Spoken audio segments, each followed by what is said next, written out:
All right, so go ahead and state your name and tell me your ride. What are we looking at? Hi, my name's Anthony. I have a G80, the new M3 X-Drive. And what's the color again? Because again, it's like a matte color, isn't it? Yes, it's the frozen Portimao blue. Oh, and it's so beautiful. Now, again, I'm a fan of this generation. I think BMW really is coming into their own in terms of making these cars just so accessible for the average driver, the average consumer. Tell me why this car, what made you fall in love with it? Why'd you pick it? Well, I've had previous M3s before, and this one it has the newest one, which is the X-Drive, the all-wheel. So it makes an average driver really good. The acceleration is unbelievable, and the potential is really awesome. That's awesome. And you said you've owned the previous generations of M cars. So can you give us kind of a brief overview of what it's been like as you've gone through different models? I've previously owned the V8, the E90 2M, which is a V8, which is really awesome, but it's really soft, the chassis. So the next generation, which is the F8, they improve it, but they made the chassis real stiff. So each generation they improve, and then they kind of went down. One goes up, the other goes down. Yeah. But this generation, they kind of combine everything together, and with the new X-Drive, the all-wheel drive, it's basically almost a supercar, and you can make it a supercar if you just feel bulked on and stuff. Oh yeah, I mean, just even the M5s are just out of this world. And tell me, how did you get into the car scene, the car culture, and what made you kind of invest your time and money into this wonderful car? I've always loved cars since I was a little kid. I've seen magazines, I read all about it, I watch all the TV shows and stuff. So I grew up in the car culture. I started out in the JDM. Okay. Because kids, it's easy to fix. You can make it easy, fast. As I progressed and I grew up, I started getting into the BMW because I just love how it is, especially when the first M3 came out, the E30. It was just an awesome ride. It's a collectible now. You can't even get it. Yeah, forget it. But okay, so that's cool. And now I'm assuming you've had experience with manual. You've had experience with dual clutch, and now the G80s are the auto transmission, if you will. So the could torque you? Converter. Yeah. Could you tell us what are your experiences and which do you prefer? I've had my E92 was manual, which is great, especially with the V8. Sounds awesome. I went to the F80.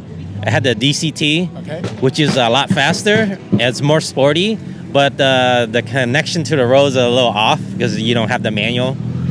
And now with the X-Drive, it's really smooth. It's like it's not a sports car because it's so smooth, but the power is there. So it's a little more luxury.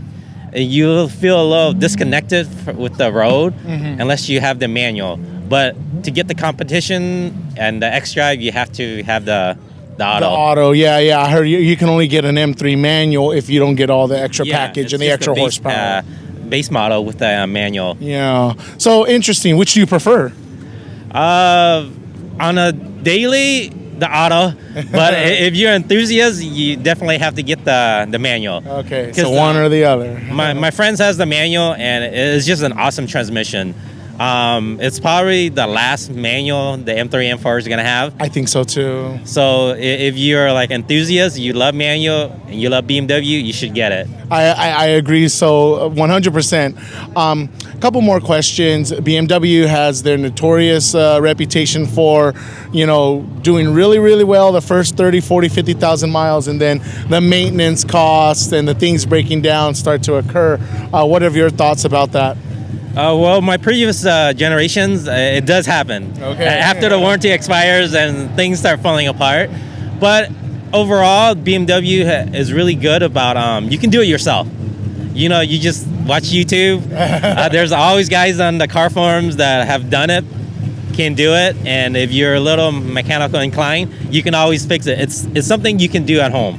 So except the major stuff. But usually the engine and transmission is really good. It's just the small stuff that just starting to fall apart after warranty runs out. Gotcha. So beware, right? Buyer beware, buyer beware. But it is possible to find all the information. So that's refreshing to hear. What do you think about BMW and where the company is going in the future? With this being probably one of the last performance, gasoline only generation. Where do you see the company going, and will you continue to support them? For sure, BMW has made it known that they're going to be all electric. A lot of the cars are hybrid plug-ins right now. So as a car enthusiast, I'm kind of disappointed. They should provide what the people want, like gasoline and electric. Just let people choose and have their options. But I am excited because the new M3, M4, it looks crazy. It's supposed to be the fastest production car I have to look at it, yeah. Available. It's supposed to be 4 electric motors over 1,200 horsepower. And it can do a donut by itself. Auto steer, auto donuts. Because it's all 4 wheels can turn. Oh, wow. So you can just do a donut. TVD front and rear, huh? Oh, my God. So the videos be elite. So I'm excited about it. But I also have a electric car. And nice. I have a Tesla too. So there's a disconnect. So if you're enthusiasts, it's not looking good for us. Yeah, it's almost two ends of the spectrums. Yes. But will you be continuing to support the brand? It sounds like it. Yes, I love BMW. I think they're the best all-around car, performance and luxury combined. There's no other car company that does that. So they earn your hard-working dollar, huh? Yes. That's good. Last question, California, and you said you're local to the area. California wants to transition to electrification in the next 15 to 20 years. What are your thoughts of electric cars? You own one personally, and kind of the future of the car culture, what we have here. It's definitely changing. The electric car is instant torque. Even an average $30,000, $40,000 electric car can beat a lot of gasoline cars already. But I believe California is wrong. They should give us options, not mandating us. Right. It's a free society. If people want an electric car, they should have the option to buy it. If they don't, they shouldn't be forced to do it.